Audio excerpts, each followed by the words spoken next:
أعوذ بالله من الشيطان الرجيم بسم الله الرحمن الرحيم الحمد لله رب العالمين وصلى الله على محمد وعلى آله الطيبين الطاهرين. Assalamu alaikum wa rahmatullahi wa barakatuh, queridos hermanos, y continuamos viendo el tafsir de la sura número 80 del capítulo número 80 del Sagrado Corán. Abasa frunció el ceño y llegamos a la ley número 23, la última que hemos visto. Como pudimos ver, venía hablando de la resurrección en las aleyas anteriores, también de las etapas de la vida del ser humano hasta llegar a el entierro y la importancia que tiene y el respeto que debemos tener para los fallecidos, y llega aquí a la ley número 24, que dice: A'udhu billahi minash shaitanir rajim, bismillahir rahmanir rahim, falyanzur el insanu ila ta'amihi. Que el hombre observe, que el hombre repare, que el hombre preste atención, pues, en su sustento. Muy bien. Entonces, en esta aleya que podemos ver en pantalla, ahí está, la 23, 20, muy bien, 24. Muy bien, ahí está. Perfecto. Entonces, aquí nos va a empezar a hablar el Sagrado Corán y Dios Todopoderoso del sustento del hombre y de dónde lo saca y de dónde viene, de dónde proviene, y cómo es que Allah subhanahu wa ta'ala provee al hombre, ¿no?, de la naturaleza.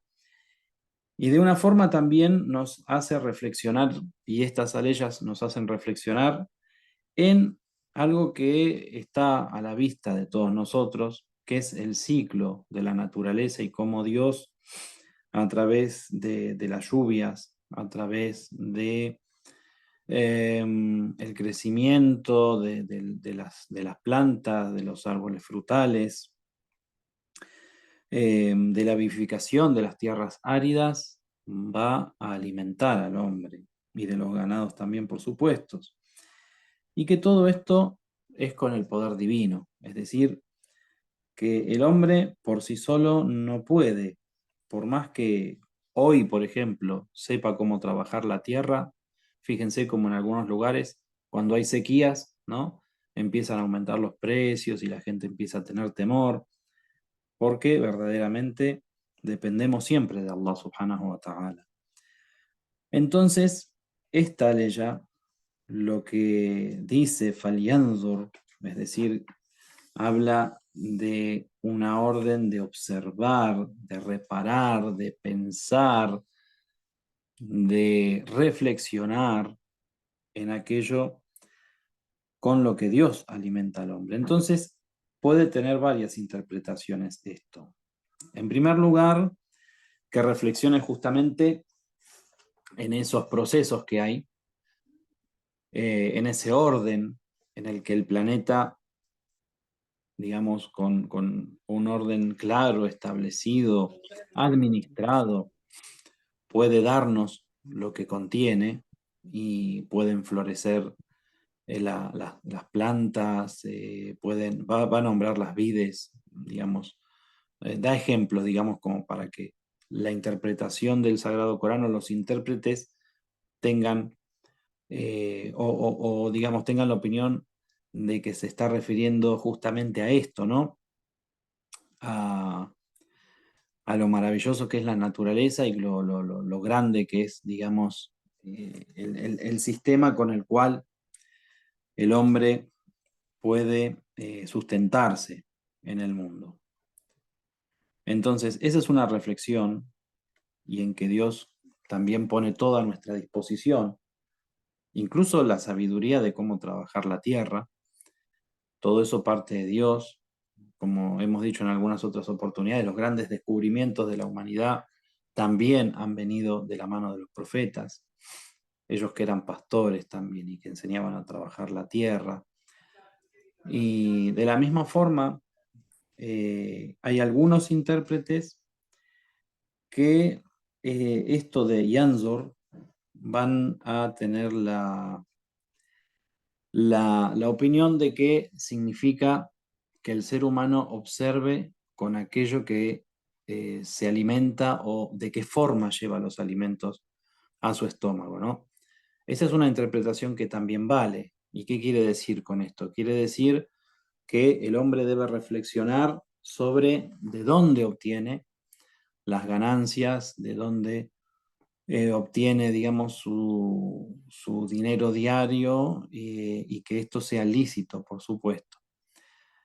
También de aquello que va a consumir.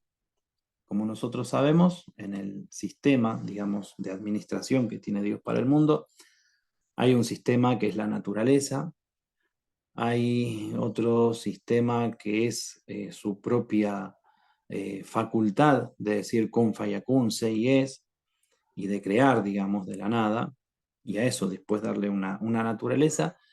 Y después hay otra forma de administrar que es a través de la Sharia, es decir, de las leyes que Dios mismo dispone para el ser humano, conociéndolo como es un creador del ser humano que conoce también qué es lo bueno para el ser humano, qué es lo beneficioso y qué es lo que va a perjudicar al ser humano. Entonces hay algunas cosas que están prohibidas.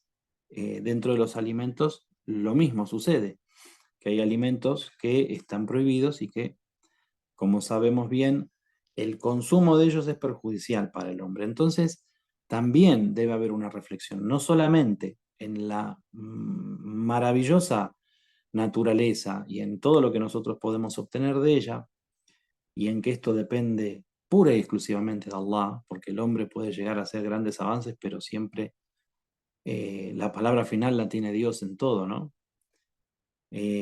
Sino también debe reflexionar en qué es lo que consume, cómo adquirió lo que consume, y si aquello que consume es lícito o ilícito, o es beneficioso o perjudicial para él. ¿Sí? En este sentido también este falyanzor o falyanzur, sí, falyanzur o falyanzur, sí, claro, porque habla del insan, del hombre, del ser humano en general, que observe aquello que, digamos, va a comer. En este sentido, como sabemos, en el Islam hay ciertas prohibiciones y no solamente tiene que ver la prohibición con un perjuicio que puede haber físico. Hay cosas que nosotros desconocemos también. No todo es un perjuicio físico o simplemente es un perjuicio físico que puede causar al ser humano. Por ejemplo, la carne de cerdo está prohibida, muchos dicen porque puede causar triquinosis, ¿no? O el alcohol porque cubre la conciencia y bueno, el hombre pierde la conciencia, que es lo más valioso y sagrado que tiene en este mundo, para actuar y para tomar las decisiones, entonces eso está prohibido. Pero después hay otro tipo de perjuicios también que desconocemos, algunos los desconocemos, otros, bueno, según las narraciones podemos llegar a entender por qué, pero que Dios conoce en profundidad y que causan un mal al espíritu del hombre, causan conductas en el ser humano que son negativas. Por ejemplo, dicen el consumo de cerdo, el consumo de carne de cerdo hace que el hombre y la mujer no tengan celos, digamos, no tengan pudor, eh, pierdan el pudor. Caso contrario, por ejemplo, consumir la carne de camello, al contrario, dice que trae pudor y un buen comportamiento en la pareja y bueno, por ejemplo, la cuestión del celo bien visto en el Islam, no de los celos enfermizos que estamos hablando, sino que hay cierto grado de, o un equilibrio, digamos, en los celos que pueda tener el hombre o la mujer que son buenos y es parte de las características del creyente. Y bueno, eso se enaltece con el consumo de ciertos alimentos, o por ejemplo, comer carne vacuna es macruh, es desaconsejable y es mejor o es preferible comer carne de cordero, ¿no? Bueno, estas son cosas que se extraen de las narraciones y de explicaciones que ha dado el profeta, salam o los imames, con ellos sean la paz. Y bueno, y el hombre debe observar esto. debe observar que lo que consuma sea lícito en todo sentido, de dónde vino el dinero para comprar aquello que posee y con aquello que se sustenta y aquello que lleva al estómago. Es muy importante el tema del estómago en el Islam.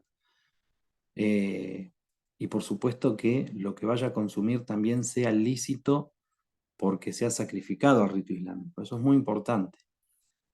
Nosotros en el Islam tenemos el halal, tenemos una forma de sacrificar a los animales, a los rebaños, para que estos sean lícitos, por más que la carne vacuna o la carne eh, de cordero, etcétera, estén permitidas. Están permitidas cuando fueron sacrificados los animales al rito islámico. Si no, se considera carne mortecina y es ilícito el consumo. Y ese consumo de esa carne mortecina o na'udzu billah del alcohol y de todo aquello que está prohibido, tienen un efecto no solamente físico, sino un efecto en el alma y nos puede llevar a hacer conductas que son alejadas, digamos, de la vida espiritual y correcta que tiene que tener un creyente, un musulmán. Por eso debemos observar también desde ese punto de vista cuál es nuestro alimento o con qué nos alimentamos.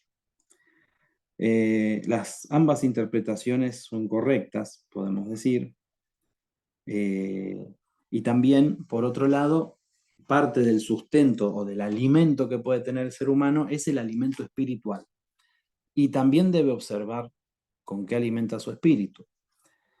Entonces, no solamente tenemos que interpretar o que creer que Dios nos está hablando de la comida, ¿sí?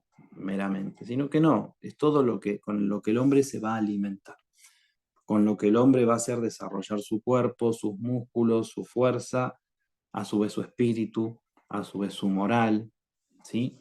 A su vez su intelecto. También en el Islam tenemos que hay conocimiento que es como un alimento para instruirnos en cuanto al intelectual y a lo espiritual, y hay también un tipo de conocimiento que perjudica, que es perjudicial y que al hombre lo hace o perder el tiempo o lo desvía. El hombre debe buscar siempre obtener el conocimiento de aquello que es beneficioso y de aquello que va a hacer progresar a la persona y a la sociedad. ¿Qué significa esto?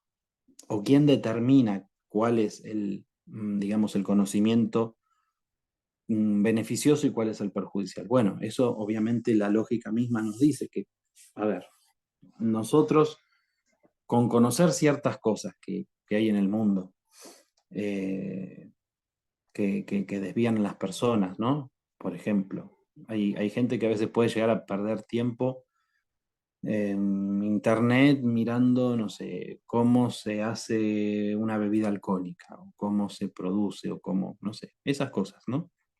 Por poner un ejemplo. Esos son conocimientos que no benefician nada, o sea, ¿para qué uno va a estar perdiendo el tiempo en eso cuando hay otras cosas que puede aprender y realmente eh, capitalizarlas de alguna forma? Entonces, también esta ley ya hace mención a ese tipo de ta'am, digamos. Aunque ta'am es la comida, ¿no? O es el sustento, bueno, todo lo que tiene que ver con lo intelectual, lo espiritual, es lo mismo. Con respecto a lo espiritual, por ejemplo, como sabemos, la gente necesita alimentar su espíritu, pero también tenemos que ver con qué alimentamos nuestro espíritu. O sea, por un lado nosotros tenemos las enseñanzas islámicas, por un lado tenemos la espiritualidad, el misticismo, eh, los grandes sabios del Islam que han dejado sus libros, sus huellas, sus investigaciones, sus experiencias incluso en los místicos. Y a veces la gente busca todo este tipo de sustento espiritual en otras cosas y es también un poco perder el tiempo en ese sentido. O puedes llegar a también caer en las cosas que son ilícitas, que son haram, entonces tiene que tener cuidado. Entonces, todo tipo de alimento, digamos, alimento espiritual, alimento de comida, alimento para el estómago, alimento para el intelecto, uno debe observar qué es y debe también juzgar y separar aquello que lo va a beneficiar con aquello que lo va a desviar. Y el hombre, el ser humano en general, debe preguntarse primero de dónde viene la fuente de aquello que está obteniendo y hacia dónde lo va a llevar. Hay personas a veces que ponen excusas, ¿no? Y eso me parece viene bien siempre decirlo en cuanto a lo que va a comer y dicen, bueno, nosotros realmente no comemos, por ejemplo, halal porque no hay en nuestra ciudad, no hay en nuestro país. Nos es muy difícil. Bueno, eso realmente para un musulmán recto es una excusa. Una persona que quiere debe aprender. Ustedes saben, por ejemplo, si en una pequeña comunidad donde no hay musulmanes, o en una misma familia, puede ser una sola familia que viva en una ciudad y no haya otro musulmán en toda la ciudad, bueno, hay cuestiones que no son obligatorias a nivel general dentro del Islam, pero cuando se genera la pequeña comunidad o hay un musulmán solo, o hay dos o tres familias solas, se vuelve wajib, se vuelve obligatorio para aunque sea uno de esas personas que viven separadas, digamos, del resto de los musulmanes. Por ejemplo, saber degollar un animal, saber matar al rito islámico, se vuelve obligatorio, deben aprender. O bañar a un fallecido, o amortajarlo, etc. Son cosas que hay que saber, que hay que conocer. Y que aquellos musulmanes que a veces viven en ciudades lejanas, digamos, a las grandes urbes donde puede conseguir carne halal, si desean comer carne, deben matar al rito islámico. Y si no, pueden abstenerse de comer carne y pueden reemplazarlo por pescado, por ejemplo, que no hace falta que esté sacrificado al rito islámico. O con otro tipo de proteínas, no sé, huevos, durante un tiempo, ¿no? Bueno, si después ya necesita comer carne, debe aprender a matar y a sacrificar de forma halal. Eso es una obligación también en ese caso, antes de hacer algo haram, por supuesto.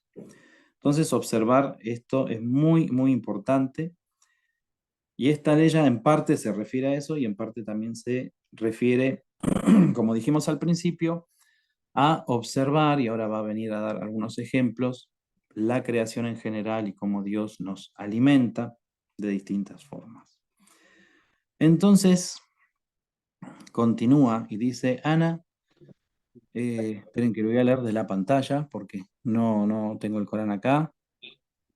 Sababna al-ma'a sabban. Entonces, nosotros derramamos o hacemos verter el agua en abundancia. Este sabban significa que Dios lo hace de esa manera, lo hace con una lluvia muy abundante y de esta forma también se vivifican las tierras, de esta forma entonces se ponen en actividad, los ríos empiezan a correr, los arroyos, los canales y así lleva a todos los rincones del agua y por lo tanto Sí. luego No, una persona que viene. con Hágale, esta, todo bien. a ver si pueden silenciar al hermano, ahí está, con esta, digamos, con este agua, con esta lluvia, entonces la tierra toma vida y empieza a dar sus frutos y el hombre de allí se alimenta muy bien. ثم شققنا الأرض شقا. Entonces, luego nosotros hacemos que la tierra se abra. Acá también, que la tierra se agriete. ¿Sí? Shaqaqna shaqqan.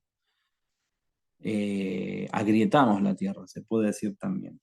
Acá, bueno, hay distintas interpretaciones de los exégetas con respecto a qué significa esto. Por un lado es que, bueno, la tierra se abre cuando brotan las plantas.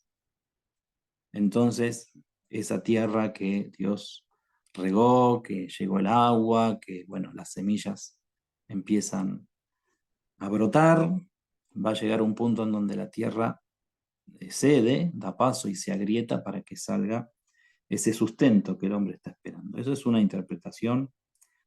Hay otra interpretación que dice que cuando la tierra es abierta por los arados o mismo las lombrices que van, digamos, abriendo la tierra y moviendo la tierra, Y eso es también parte, digamos, de un milagro de Allah, una forma muy sutil de administrar su creación y de con más vida, digamos, dar vida. Es algo maravilloso eso, ¿no?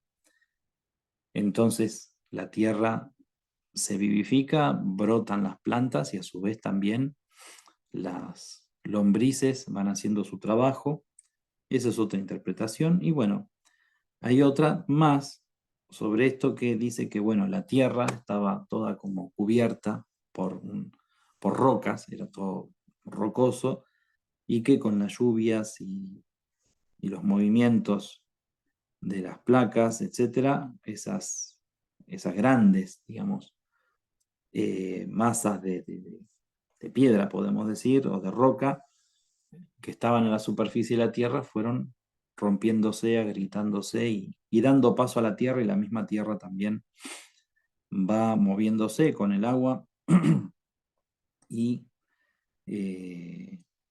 digamos, haciéndose o abriéndose paso entre las rocas también para después dar sus frutos.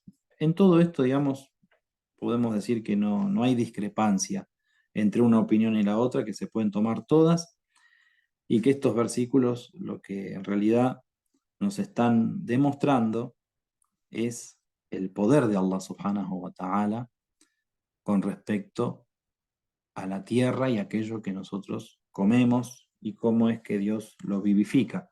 También a la resurrección. Y en otros casos también el Corán lo menciona, ¿no?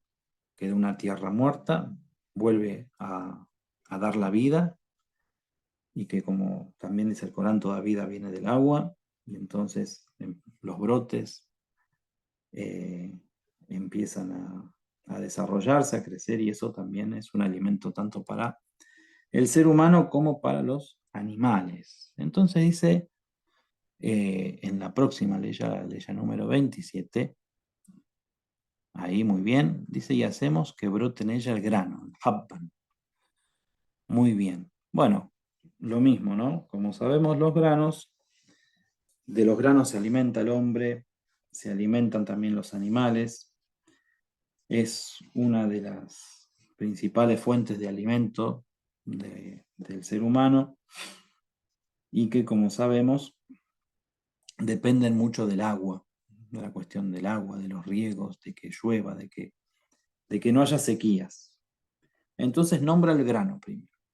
Luego dice, وَعِنَابًا, fíjense, y las vides o la uva, podemos decir también.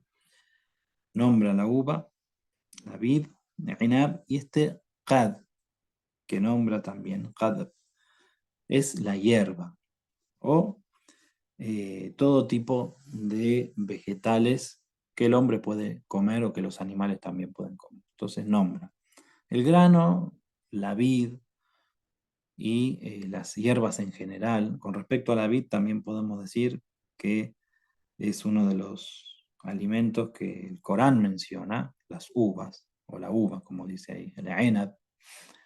La uva es uno de los alimentos que menciona el Sagrado Corán, como el higo, como otros, ¿no? Que es mustahab, es meritorio comerlos, y tienen grandes nutrientes, tiene mucho azúcar también. Eh, y bueno, para lo que es la alimentación del hombre realmente es muy importante. Luego nombra وَزَيْتُونًا وَنَخْلًا. Y el zeitún es el olivo o la aceituna, como decimos nosotros en Argentina, pero en otros países dicen los olivos o el olivo. Nosotros decimos la aceituna, más parecido a la palabra árabe, o najla. El najla, la palmera que da dátiles, en este caso, la palmera dátilera también. Se sabe de las grandes propiedades que tiene la aceituna. Bueno, de los dátiles ni hablar, el contenido nutritivo que tienen ambos. Son dos alimentos que son muy beneficiosos para el ser humano. Incluso la aceituna, por ejemplo, es muy beneficiosa. Aparte de tener nutrientes digamos, mejoran la piel, no es un alimento que las preparaciones que hacen, sí, bueno, las hacen muy saladas y todo esto, pero la aceituna en general, cuando no tiene toda esa preparación, es muy, muy sana. Eh, y no aumenta el colesterol, eso no me salía. Y el najla, bueno, las palmeras datileras que sabemos los grandes beneficios que tienen, ¿no? Dicen 3 dátiles, es como todo el alimento que necesita una persona para un día. También, bueno, en la Surat Maryam, cuando se cuenta la historia de Maryam, que estaba debilitada por el parto, y bueno, lo primero que Dios le otorga son los dátiles, y también el profeta tenía un gran amor por los dátiles, él cortaba el ayuno con los dátiles, sabemos la importancia que tiene y cómo fortifica al ser humano. Muy bien, y después dice, habla del hadiqa o del hadaiq, o hadaiqa o gulban, frondosos jardines. El hadiqa a veces lo traducen como parque, ¿sí? O un pequeño jardín. El hadiqa es o hadaiq es el plural, es como es un jardín, ¿no? Pero que está vallado, ¿sí? Por ejemplo, como cuando vamos al campo y vemos los sembradíos que hay, ¿no? Con esa forma que, digamos, el hombre los está custodiando y los prepara, en ese sentido.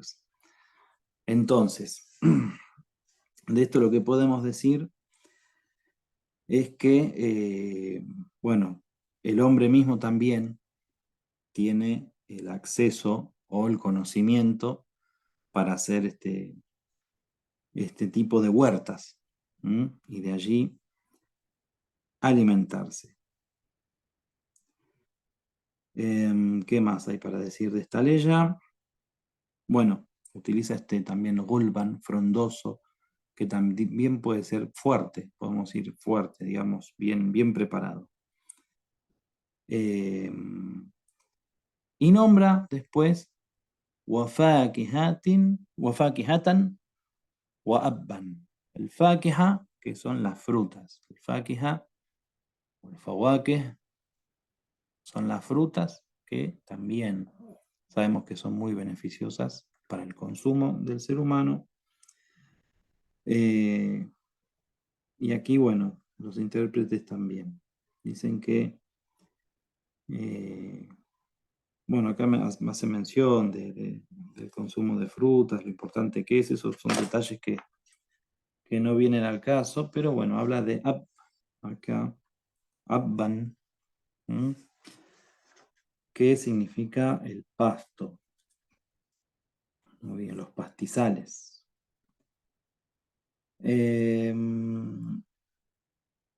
Con respecto a esto,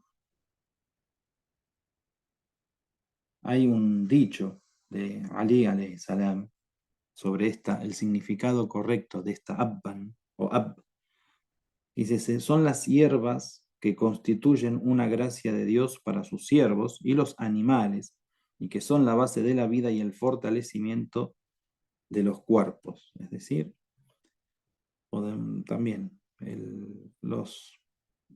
como se dice, las hierbas que puede consumir el ser humano. Bueno, acá pone unos ejemplos, ¿no? De algunas, por ejemplo, el jengibre, que es de gran beneficio. Bueno, podemos decir a nivel general que aquí lo que nos está nombrando parece como si fuera la oferta de un bazar, ¿no? De un lugar para comprar los alimentos, es todos los alimentos que el hombre tiene a su disposición y que Dios Todopoderoso, con su gran poder, le otorga al ser humano. Y que el hombre debe también reflexionar sobre esto. Ahora, la pregunta es por qué utiliza o por qué dice o nombra estos alimentos. Y si vamos a ver el caso, por lo menos de aquellos que conocemos bien, ¿sí?